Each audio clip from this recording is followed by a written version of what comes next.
அச்சோ, எப்பவுமே இந்த ஸ்டிப் ஏத்துனா இந்த பிரச்சனை தான் வருது. இந்த பிரச்சனைக்கு ஒரு தீர்வே இல்லையா? இருக்கு. 30 டேஸ் ஆஃப் டைலரிங் டிப்ல டே 8.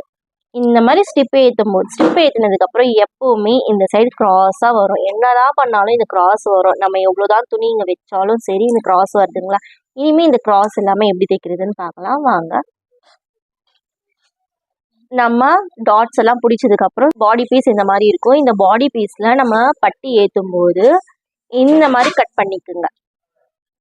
இந்த மாதிரி இந்த மாதிரி கட் பண்ணிட்டு இந்த எண்டு வருது இல்லைங்களா? இந்த எண்டு வர இடத்துல இங்க வைங்க.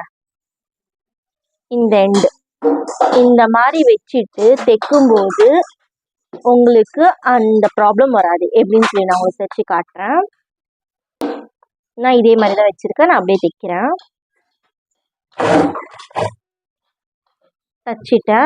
தச்சதுக்கு அப்புறம் பாத்தீங்கன்னா இதுல தெரியும் பாருங்க. ஃப்ரண்ட் பீஸ்ல முன்னாடி பீஸ் எக்ஸஸா இருக்குங்களா?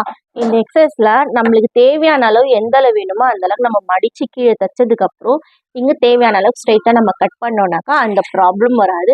இந்த பீஸ் ஸ்ட்ரைட்டாவும் இருக்கும், எக்ஸஸாவும் இருக்கும். பாக்குறதுக்கு ஃபினிஷிங்கும் சூப்பரா இருக்கும். ட்ரை பண்ணி பாருங்க. உங்களுக்கு இந்த வீடியோ பிடிச்சிருந்தா லைக் பண்ணுங்க. உங்க ஃப்ரெண்ட்ஸ் எல்லாம் இப்பதான் டைலரிங் கத்துக்கிறாங்கன்னா அவங்களுக்கு எல்லாம் ஷேர் பண்ணுங்க. நம்ம சேனலை சப்ஸ்கிரைப் பண்ணி வச்சுக்கோங்க. பாய்.